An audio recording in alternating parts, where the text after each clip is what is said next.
KF-22를 앞으로 운영할 소요군인 공군의 이야기를 많이 듣는 게 노하우들을 잘 적용을 하면 굉장히 효율적으로 더 좋은 항공기를 만들 수 있지 않을까 이런 생각입니다.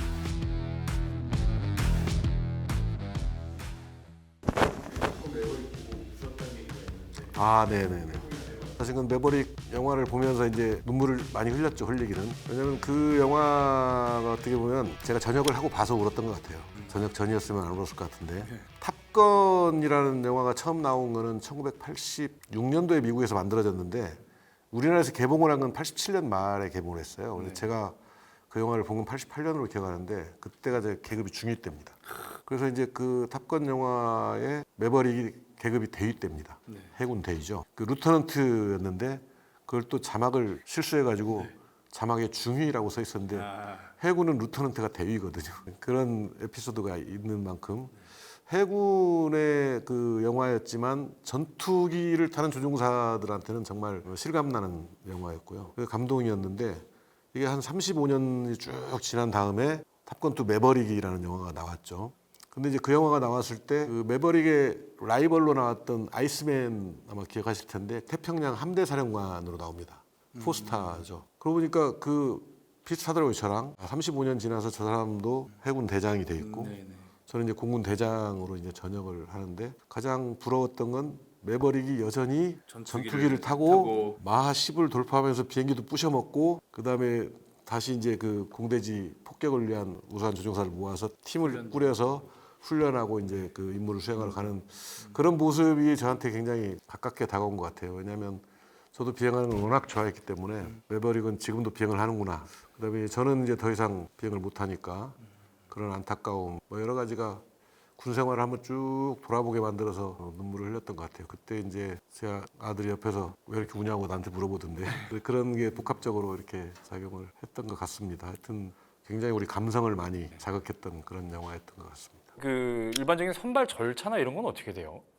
공군사관학교 처음 생도를 선발할 때 조종사가 될 수 있는 체력과 또는 어떤 신체 조건 이런 것들을 굉장히 많이 보고요. 사관학교 입학한 이후에도 조종 비행 훈련을 가기 전까지 여러 차례 또 그런 과정을 겪습니다. 근데 일단 기본적으로 사관학교에 들어온 사람들은 다 조종사가 될 수 있는 조건을 갖춘 사람들인데 가장 결정적인 거는 신체 검사 기준을 다시 최종적으로 통과하면 비행 훈련을 가고요. 지금은 입문과정, 기본과정, 고등과정, 뭐 전수입문과정 이렇게 나눠져 있지만 저희 때는 초등비행훈련, 중등비행훈련, 고등비행훈련, 그다음에 이제 CRT 이렇게 4단계였습니다. 그래서 초등비행훈련을 가서 일부가 또 이제 비행훈련 도중에 진로를 변경하게 되고 중등비행 때도 또 변경하게 되고 고등비행 때 역시 마찬가지. 정말 자기하고 적성이 안 맞아서 못하겠다는 사람이 많이 생기고 반대로 저는 비행을 하면서 이게 내 천직이구나 하는 걸 느끼면서 이제 하게 됐죠. 하여튼 그래서 이제 조종사에 되신 거군요. 우리 군의 공군의 그 기종은 어떻게 이게 선택을 할 수가 있는 건가요? 아니면 뭐 이것도 배정을 또 이렇게 나라에서 딱딱딱 주는 건가요? 어떻게 돼요? 두 가지 경우가 혼합돼 있습니다. 저희 때도 이제 비행훈련이 한 단계 비행훈련이 끝나면 예를 들면 초등 비행 때 저희는 T-41이라는 항공기를 탔습니다. 끝나고 나면 중등 때는 지금은 없어졌지만 T-37이라는 훈련기를 탔는데 거기까지는 이제 같이 갑니다. 근데 그 과정이 끝나고 고등 비행을 갈 때 그 당시에 T-33 T-bird라는 항공기가 있었고요. 또 한쪽은 TF5라고 해서 전투기지만 TF5B 복자인 항공기를 훈련기로 썼는데 그 두 가지 기종으로 이렇게 나뉘었습니다. 우리나라에서 처음으로 운영된 초음속 전투기가 F5AB거든요. 그 다음에 이제 F5E 타이거가 들어왔고, 근데 이제 그래서 TF5라고 해서 그 전투기의 복자형을 고등훈련기로 사용을 했었습니다. 그래서 그때 두 가지로 나뉘는데 누구나 원하는 대로 갈 수는 없듯이 일단 본인이 희망을 하고 그 한쪽이 많을 경우에는 이제 비행 성적이라든지 뭐 여러 그 부대 수용 여건이라든지 이런 걸 따져서 결정을 하기 때문에 실제로는 뭐 타이에 의해서 결정되는 게 더 많았죠. 이게 성적순으로 끊는 건가요? 이게 지원자가 많으면 성적순으로 1등부터 절반까지 가는 게 아니라 네. 홀짝 이렇게 해서 가죠. 그래요? 야 이거 진짜 운팔 뭐 이런 거네요. 운칠기사 뭐 거의 이런 운구 네. 기1 정도 운구 기1 된다고 정도. 해야죠. 야 그렇군요. 그러면 T33을 만약에 배정을 받으면 이 뭐 수송기나 뭐 이런 쪽으로 이제 가는 건가요? 근데 이 당시에는 네. 일장일단이 있었습니다. T33으로 가면 네. 훈련기 자체는 굉장히 오래된 비행기이기 때문에 네. 어렵기도 하고 또 이제 그 대대의 분위기가 그때 당시엔 좀 험악했거든요. 가기 싫은 사람이 많았는데 네. 그걸로 고등비행 훈련을 마치면 F5EF로 바로 가는. 예, 바로 가서 전술 훈련을 하고 F5EF를 탔고요. 예. TF5B로 가면 네. 다시 그 F5EF보다는 바로 F5AB를 탈 아. 가능성이 많았습니다. 오. 고등비행 훈련을 마치고 난 이후에는 네. 더 좋아질 수가 있었죠. 그러면 총장님께서는 당시에 어느 걸 저는 눈앞의 이익을 누리기 위해서 F5 물론 90%가 이제 운이지만 먼저 지원을 이제 그쪽으로 하신 걸로 네 그렇군요. 그때 또 이제 그 TF5는 광주에 있었고 네. 그다음에 티버드는 사천에서 중등을 마치고 바로 그 기지에서 고등비행 훈련을 받았습니다. 네. 그때 당시만 해도 비행 훈련을 할 때 여건이 네.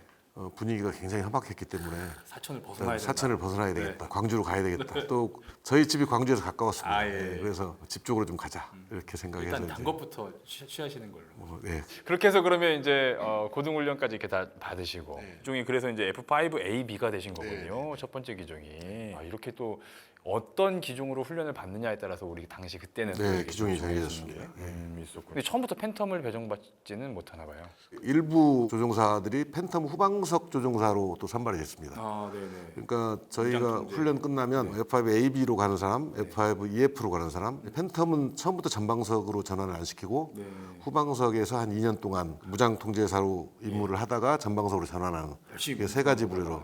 저 같은 경우는 F5AB를 탔기 때문에 그때 F5AB를 운영하는 부대가 광주와 강릉 두 군데 있었습니다. 그다음에 F5EF는 수원, 성남 기지에 그때 당시 F5가 있었고 예천에도 있었고 이제 그런 비행단들이 있었는데 오히려 집 가까이 가서 고등비행과 CRT 훈련을 마치고 강릉으로 가게 돼서 또 한번 이렇게 역시 인생은 굉장히 오르막이 있으면 내리막이 있구나 하는 걸 느끼게 해주는 왜요? 강릉 이렇게 호젓하니 좋잖아요. 이게 주변에 아무것도 없고 이렇게. 네. 그렇습니다. 오르막이 있으면 내리막이 있는데 강릉 기지로 처음에 결정이 되고 그렇게 멀리 가본 적도 없고 그때만 해도 그 광주에서 강릉을 가려면 하루 종일 갔습니다. 버스를 타고 버스 타고. 대전으로 갔다가 대전에서 다시 강릉 가고 이랬는데 가서 살아보니까 또 그렇게 좋은 곳이 없습니다. 정말 그때는 여름에는 시원하고 겨울에는 따뜻하고 거기서 에어컨도 없이 두 여름을 지낸 기억이 있는데 이렇게 좋은 곳이 있었구나라고 느낄 때쯤에 팬텀으로 다시 전환을 하라고 해서 정말 더운 대구에 가서 이제 기종전환 훈련을 받았는데 야, 그러네요. 오히려 강릉이 천국이었네요. 진짜. 그렇습니다. 예.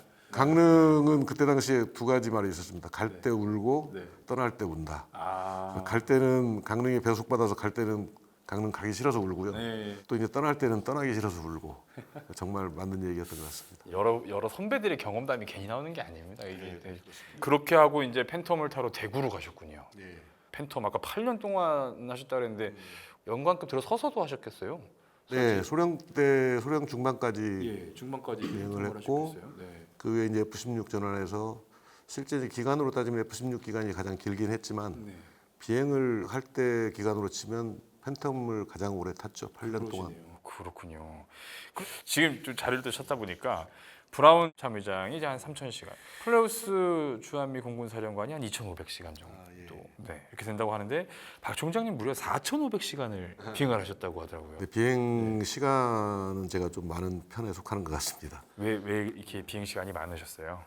유독 뭐 비행을 잘하셔서 그런 건가요? 아니면 이제 어떻게 보면 비행을 유독 못해서 그런 것 같습니다. 옛날에 보면 비행을 한 번만 타도 잘하는 사람은 두 번 안 태우는데 한 번 타는데 좀 부족하면 두 번 태우고 세 번 태우고 네 번 태우고 이런 경우도 있고요. 결론부터 말씀드리면 저는 비행하는 걸 굉장히 좋아했습니다. 지금은 이제 비행 스케줄이 월간 스케줄, 주간 스케줄, 뭐 이제 일일 스케줄 이렇게 여러 가지 스케줄을 운영해서 조종사들한테 미리 통지도 해주고 그러는데 제가 어려 중2 될 때까지만 해도 하루하루 스케줄을 짰거든요. 이제 그 다음 날 비행이 그 전날 나오는 겁니다.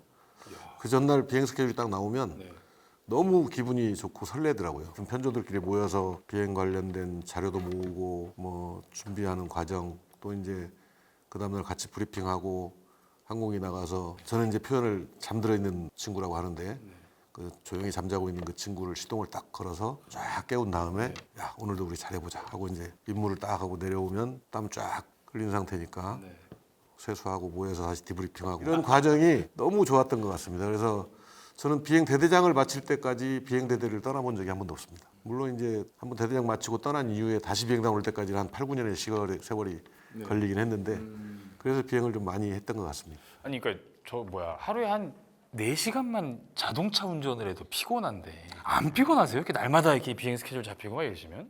그때는 젊었을 때니까요. 젊었을 때니까. 나중에 그런 걸 많이 느끼는 게 통상 조종사들이 비행을 많이 할 때는 매일 비행을 하고 그 중에 하루에 2번씩도 굉장히 자주 했거든요. 토요일까지 근무할 텐데 월, 화, 수, 목, 금, 토면 월요일 2번, 화요일 2번, 이제 2번을 연속해서 타면 그 다음 날은 2번을 못 탑니다. 그래서 한 번만 탑니다. 또 2번씩 타고 토요일에 또 한 번 타고. 뭐 투투원 이런 식으로 10번씩 탄 데도 있는데 일주일에 그렇게 매일 비행할 때는 그게 힘든 줄 몰랐습니다. 근데 나중에 비행대대 떠나고 다른 생활을 하다가 이제 유지비행 한다고 가서 비행을 한번 하고 나면 정말 힘들고 피곤하더라고요. 그래서 이게 정말 힘든 건데 힘들 줄 모르고 했구나 이런 생각이 드는데 실제 대대에서 임무를 하는 조종사들은 아마 피곤함을 잘 모를 거고요. 잠시 대대를 떠났다가 다시 돌아가면 이제 힘듦을 그때 느끼죠. 쌓인 피로가 그때 확 몰려오는군요. 아니 대대장이면 중령 때까지도 그러면 그렇게 비행 스케줄 빡빡하게 하셨어요? 전체 그 대대를 이렇게 지휘 운용을 하셔야 되는데도?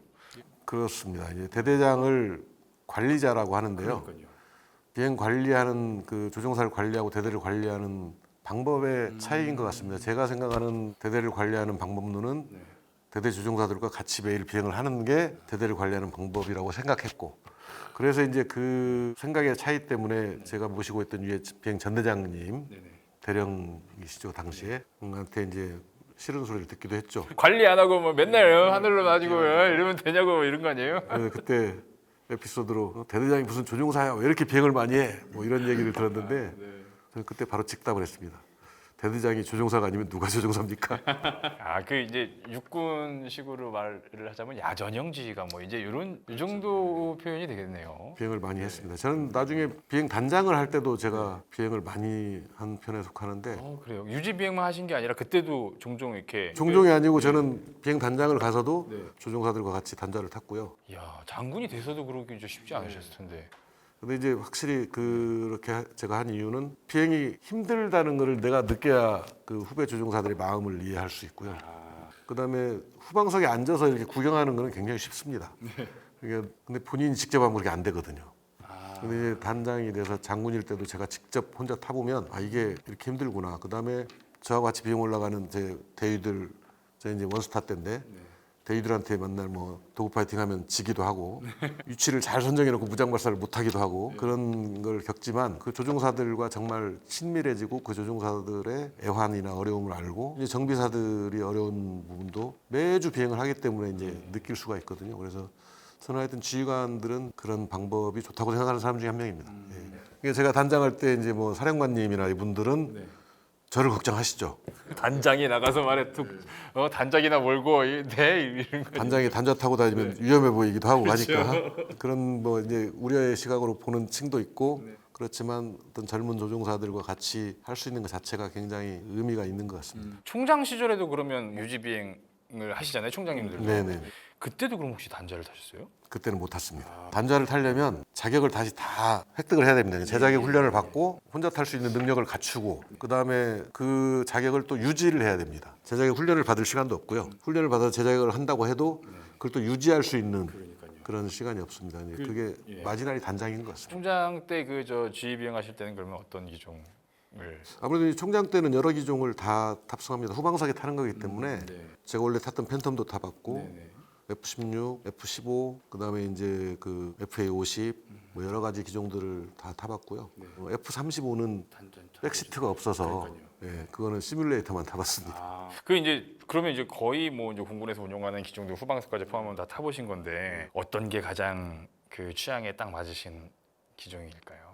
그거는 아무래도 이제 가장 많이 탄 게 F-16이니까 F-16이 익숙하고요. 네네. 팬텀은 제가 정말 모처럼 후방석에 타서 느낀 게 이 항공기가 이렇게 어렵고 힘든 비행기였나 하는 생각을 많이 했고요. 굉장히 거기는 시트도 불편하고 네네. 지금 이제 물론 퇴역을 했지만 네. 시야가 굉장히 안 좋아서 네. 힘들기도 하고 힘들었고 그다음에 이제 블랙이글스 조종사들하고 저는 비행을 여러 번 했는데 저는 블랙이글스를 항상 하늘의 BTS다. 그렇죠. 창공의 BTS다 이렇게 부르는데 8대로 이루어져 있습니다. 그중에 제가 1, 2번기 빼고 3, 4, 5, 6, 7, 8번기에 다 타봤습니다. 우와. 아니, 그 고난도 기동을 하는데. 제가 찐팬이거든요. 네. 광팬이라고 할 수도 있는데 늘 블랙이글스 기동을 보면 가슴이 뛰고 같이 비행을 해도 항상 너무 좋고 해서 이제 비행도 제가 총장 때 4번을 했고 총장 되기 전에 이제 막 이렇게 비행을 했는데 그렇게 많이 비행하는 사람이 없을 겁니다. 특히 고계급자들은 블랙이글스 비행을 잘 안 하려고 하거든요. 그런 것들이 좀 많이 기억에 남습니다. 그러시군요. 전 이 얘기를 꼭 한번 여쭙고 싶었었는데 이제 너무 속상해하지 마시고요. 사실은 이제 딱 뵙기 전에 총장 때도 뵙고 뭐 지금도 이제 오늘 딱 뵀을 때도 느끼는 이 조종석이 상당히 좁잖아요. 네. 탑승하실 때 힘드시지 않으세요? 이걸 꼭 여쭙고 싶었어요. 어떠십니까? 점점점 힘들어졌습니다. 왜냐면 F5, F4, F16 세 개 기종을 제가 탔잖아요. 그 세 개 기종 중에 이제 비행기가 제일 큰 건 F4고 그다음에 F16, F5인데 칵핏이 가장 넓은 건 F5고요. 그다음에 F4, F16이 가장 좁습니다. 갈수록 기종 조련하는데 점점 비행기 칵핏이 좁아지는 거예요. 제 몸은 점점 불어나는데. 큰일 났네요. 큰일 났어 진짜. 네. 그럼에도 불구하고 이제 그 지금 현재의 모습이 F-16 탈 때의 모습은 아니니까. 훨씬 날렵하셨군요. 사실은 좀 힘든 게 F-16 가면 처음에 팬텀보다도 더 좁은데 타서 비행기를 깨울 때 시동 걸 때 만져야 될 스위치들이 저쪽에 있어서 많이 힘들긴 했습니다. 근데 처음에 올라가서 시동 걸 때는 F-16이 가장 힘들었고 그렇습니다. 그래도 뭐 못 들어갈 정도는 아니었기 때문에 좀 이렇게 구겨서 넣고 후배들이 이렇게 놀리거나 그러지 않았어요? 후배들 많이 놀리죠. F-16 비행 단장을 했던 19 전투 비행단에서 제가 19B에 19대 단장이었는데요. 콜사인을 적어왔는데 19곰 이렇게 적어왔더라고요. 그 개인 콜사인을 원래 비행 훈련을 하다가 그 사람의 특징이나 뭐 실수를 했다거나 뭐 이런 걸로 이제 이름을 지어줍니다. 자기가 짓는 게 아니라. 제가 제자격 훈련이 딱 끝나고 나니까 패치를 딱 만들어 왔는데 밑에 19곰 이렇게 써온 겁니다. 받자마자 알았죠. 내가 곰이라는 얘기구나. 곰 같다. 이런 기분이나. 19 비행단에 곰이라고 해서 이제 그 콜사인이 하나 있고요. 또 다른 콜사인은 이제 스톰이라는 콜사인이 있는데 엑스맨의 스톰 멋있잖아요. 그러니까요. 태풍 뭐 이렇게 바람을 일으킬 것 같고 그래서 저는 엄청난 능력이 있을 것 같고. 그 콜사인은 되게 제가 마음에 들어 했거든요. 네. 나중에 설명을 하는데 맥주 마시면서 설명을 하더라고요. 왜 스톰인지 아시냐. 그래서 야 스톰 능력이 뛰어나서 스톰 아니냐. 그게 아니고 비행할 때 하도 소리를 질러서 스톰이야. 소리를 지른다고요? 어떻게? 호통치다. 뭐 대대장 할 때 그건 받은 건데. 야 일로 가야지 뭐 이런 얘기를 그러면 이 칵핏 안에 앞뒤에 앉아 있으면 소리를 많이 지르게 됩니다. 본의 아니게. 그래서 두 개의 콜사인이 기억에 남는 콜사인이죠. 19곰과 19곰과 스톰. 제가 비행할 때하고 축구할 때 이렇게 소리를 많이 쳤다고 호통을 쳤다고 얘기하더라고요. 후배들이 귀가 많이 따가웠나 보네요. 그렇게라도 좀 힘들었겠죠. 대대장 할 때 연말 회식할 때 이제 대대 옆에 데코레이션을 이렇게 하잖아요. 근데 호통 비행, 호통 축구 이렇게 써 있는 거예요. 야 이거 가족들도 그런데 저런 말은 좀 안 쓰면 안 되냐. 아니 뭐 가족들도 익히 알고 계시는 거 아닙니까? 그런 적도 있었습니다. 물론 내가 이제 대령 때 이후에는 거의 뭐 호통친 일이 없지만 제가 비행단장 하면서 비행할 때는 단 한 번도 호통을 쳐본 적이 없습니다. 왜냐하면 복자 뒤에 교관으로 탄 적도 없고 단자를 타고 같이 비행했고 그때만 해도 단장이라는 계급도 어려워할 텐데 거기다 이제 비행하고 나서 호통까지 치고 지적하면 정말 후배들이 저를 싫어할까봐 그때는 신경을 많이 썼죠. 스톰 뒤에 뭐가 더 붙으실 수도 있었겠네요. 뭐가 붙을까요? 아이고 뭐 그거는 뭐 상상에 맡겨야겠고요. 총장 시절 얘기 나왔으니까 사실 이제 그 우리 박 총장님 총장 하시기 전후로 공군이 상당히 어려운 일이 많았던 시기였습니다. 어려웠죠. 신경 쓰셨던 일들이 어떤 일들이 있으셨을까요? 사실 제가 총장으로 취임했을 때가 뭐 여러분들도 다 아시겠지만 받고 예람 중사에 순직하고 난 이후인데 정말 그때 당시는 우리 대한민국 공군이 창군에서 굉장히 높게 쌓아왔던 이 명예, 그다음에 어떤 국민들의 신뢰 이런 것들이 이제 한꺼번에 무너지던 그런 시기였습니다. 내려가자마자 해야 될 일이 많았죠. 그래서 이제 우리 동료들의 어떤 인권이나 일상을 지켜주기 위한 바른 공군으로 만들고 싶어서 병영 혁신도 했고 군 사법 체계 개혁도 하고 그러면서 동시에 우리의 영공을 수호하고 우주를 지키는 그런 공군 고유의 임무는 또 해야 되기 때문에 강한 공군을 만들기 위한 여러 가지 일들도 해야 됐습니다. 그러시군요. 자, 근데 제가 제일 총장님 이력을 보다가 제일 안타까웠던 부분은 너무 짧으셨어요. 총장하시는 그 기간이 이제 막 뭔가 좀 기틀을 잡아가시던 차에 이렇게 좀 교체가 되셔갖고 좀 아쉬움이 좀 남지 않으셨을까요? 그런 부분은 뭐 없다고 하면 거짓말이겠죠. 왜냐하면 아까 앞에서 제가 말씀드렸던 바르고 강한 공군을 위해서 일들을 많이 벌려놨었거든요. 네, 그런 부분은 저도 좀 아쉬움으로 남지만 뭐 그거는 이제 후임 총장과 또 후배들이 계속해서 해야 되는 일이기 때문에 뭐 어느 한 사람이 2년 아니라 10년을 한다고 해도 이루어질 수는 없는 거고 이 모든 사업이라든지 계획이라든지 이런 것들은 제가 할 때도 앞분들이 하던 것들을 이어받아서 했듯이 지속되는 게 중요한 것 같습니다. 전투기, 그러니까 이게 하늘을 날았던 그런 좋은 경험들, 그리고 이제 공군을 사랑하는 그런 모든 마음들과 열정들은 정말 변함없이 가지고 계신 것 같으세요. 그러니까 제가 이제 공군 관련 구호 중에 제일 좋아하는 구호가 하늘로 우주로 미래로. 근데 이제 박 총장님께서 또 마침 한국 국방우주학회 회장을 지금 이제 하고 계시잖아요. 총장 재임 시절이나 이제 뭐 현역에 계실 때도 우주와 관련된 어떤 관심이라든지 그런 제도적 발전 이런 것들을 위해서 노력하셨던 부분들이 좀 있으신가요? 네, 이제 제가 총장 취임해서 어떻게 보면 가장 역점에 두었던 구체적인 사업이라고 하면 이제 우주 관련되는 건데요. 지금은 우주가 굉장히 핫해져서 우주에 대해서 얘기를 하고 있는 분들이 굉장히 많은데 그때 당시만 해도 이제 그 우주를 어떻게 구체화해서 뭘 할 것인지에 대한 의견을 얘기하는 분들은 그렇지 많지는 않았습니다. 근데 제가 취임한 이후에 공군 비전이라는 게 있습니다. 방금 말씀하신 하늘로 우주로는 캐치프레이즈죠. 한 90년대부터 공군이 하늘로 우주로라는 캐치프레이즈를 외치면서 항공력을 강화시키고 우주력을 키우자고 어떤 그런 뜻을 펼쳤는데 아무래도 이제 제한된 예산, 그다음에 과학기술의 어떤 그런 더딘 발전 뭐 이런 것 때문에 하늘로는 갔는데 우주로는 못 가고 있었죠. 그 이제 그 우주로 좀 제대로 가보자 차원에서 우주에 굉장히 많은 생각을 했고 대한민국 공군의 비전이라는 게 있습니다. 그게 과거에 대한민국을 지키는 가장 높은 힘, 정예 공군 뭐 이거 다 아실 건데. 그렇죠. 제가 이제 그 비전을 조금 변경했습니다. 우주를 추가했죠. 대한민국을 지키는 가장 높은 힘, 정예 우주공군. 정의의 우주공군. 그래서 이제 우주공군이라는 말을 처음 만들었고 그 우주공군으로 가기 위해서 공군본부 직속으로 이제 우주센터를 설립하고 그 우주센터가 과거에 있었는데.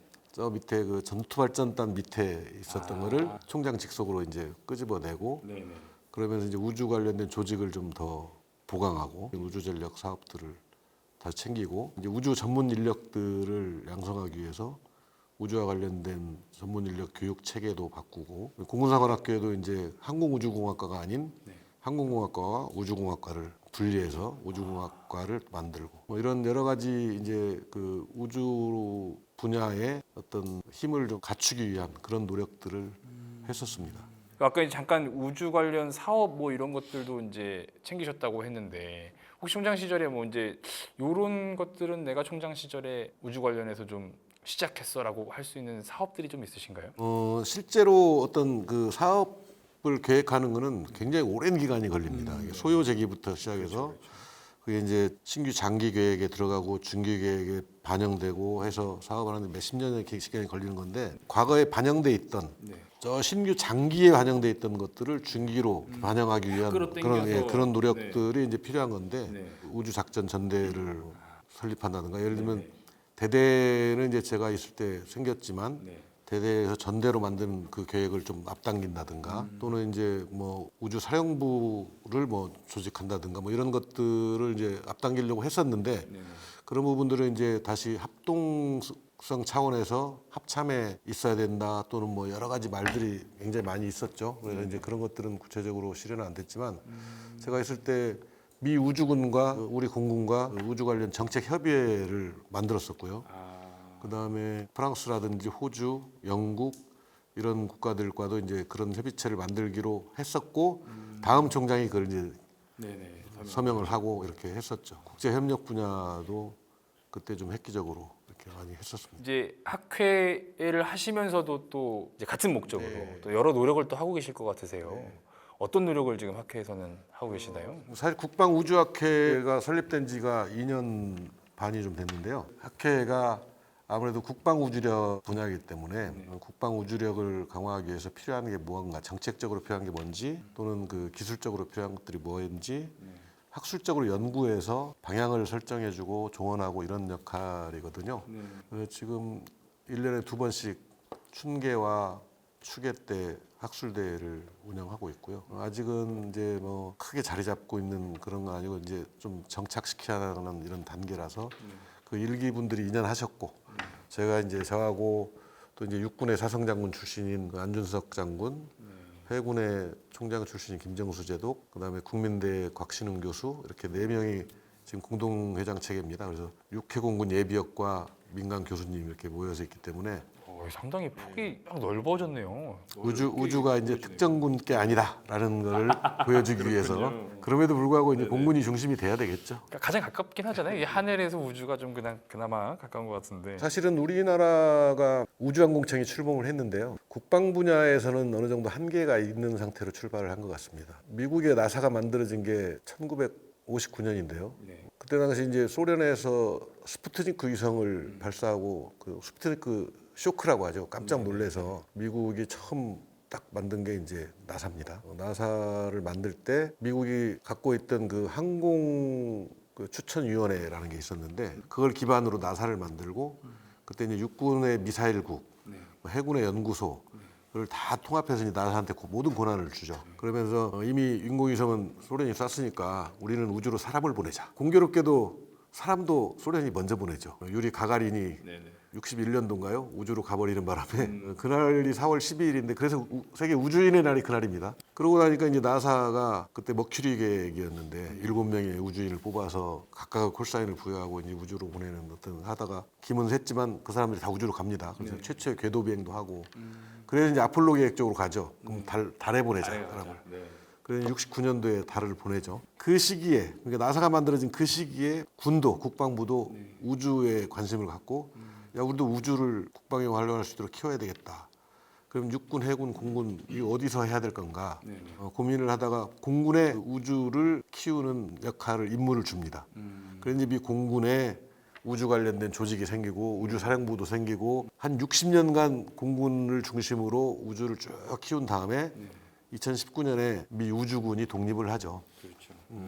그만큼 이제 어떤 과정을 겪어서 이제 우주력이 커졌는데 우리나라 같은 경우에 이제 안타까운 게 뭐냐면 나사와 국방부가 다 합쳐져서 이제 우주 개발도 하고 처음에 아폴로 계획할 때도 미 공군 또 미 해군 출신 조종사들이 대부분 우주 조종사가 되고 굉장히 밀접한 협업을 거치는데 우리는 참 안타까운 게 국방 분야와 민간 분야가 좀 너무 분리돼 있고요. 그다음에 우주항공청이 생겼음에도 불구하고 어떤 국방 분야가 거기에 들어가서 협업을 한다든가 또는 그 우주항공청이 국방부와 협업을 한다 이런 과정을 아직은 디테일하게 짜여지질 않은 것 같아요.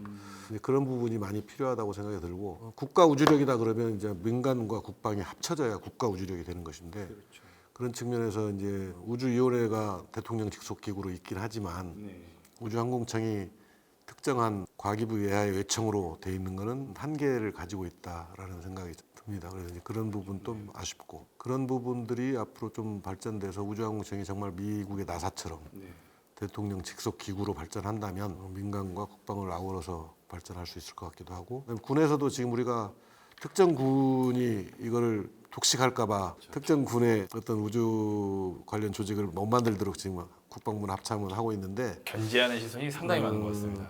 그 부분도 이제 일장일단이 있습니다. 그러니까 예를 들면 미국처럼 단기간에 발전을 하려면 특정 군에 줘야 그 예산이라든지 그 조직이라든지 이런 거에 관심을 갖고 일정 부분 키울 수 있는 부분이 있고요. 그다음에 그렇게 하기 싫으면 이제 우리가 여러 국가에서 하는 걸 봤으니까 뭐 영국이나 뭐 독일 모델 같은 것도 굉장히 좋은 모델이라고 보는데, 근데 어차피 거기도 다 또 공군들이 하고 있어서 아니 그러니까 나무도 사실 어느 정도 그 접붙이기라도 하려면 어느 정도 사이즈는 커야 인큐베이팅이라고 하죠 저희가. 그 다음에 접붙이기를 하고 뭐 이게 뭐 과실나무가 되고 이게 되는 거 아니에요? 이게 그런 부분에서 좀 이렇게 열린 마음으로 이게 뭘 해줘야 어떤 일정 부분 커나갈 수 있다고 생각이 되고요. 그래서 국방우주학회는 육해공군 예비역이 다 있습니다. 아 그렇군요.